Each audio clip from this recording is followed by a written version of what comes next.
next Monday, on the 15th of March, there will be an important delegation traveling to Brussels for the purpose of having discussions with the European Commission at a high level.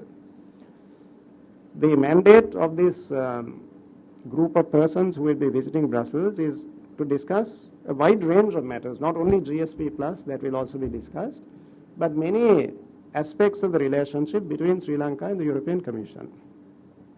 The delegation will consist of Dr. P.V. Jayasundara, Secretary to the Ministry of Finance, Mr. Romesh Jayasinghe, Secretary to the Ministry of Foreign Affairs, Mr. Suwada Gamlat, Secretary to the Ministry of Justice and Law Reforms, and the Honorable Mohan Pieris, President's Counsel, Attorney General of Sri Lanka.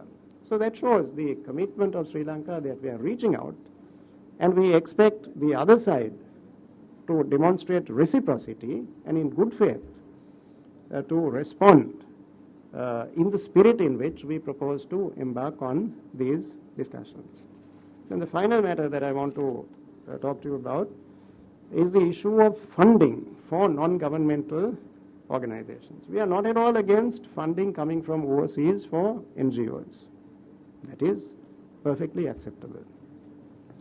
But it is absolutely necessary to ensure that these funds are properly utilized. And there must be transparency, there must be information available relating to the source from which these funds are coming. Who is giving this money and for what purpose?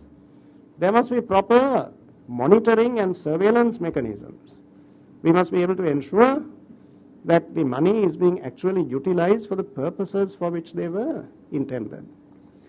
This is not a problem that is peculiar to Sri Lanka. Many countries have structures and mechanisms that are intended to achieve transparency in this area. There are some governments in Asia which, even after the tsunami disaster, refuse to accept funding from abroad.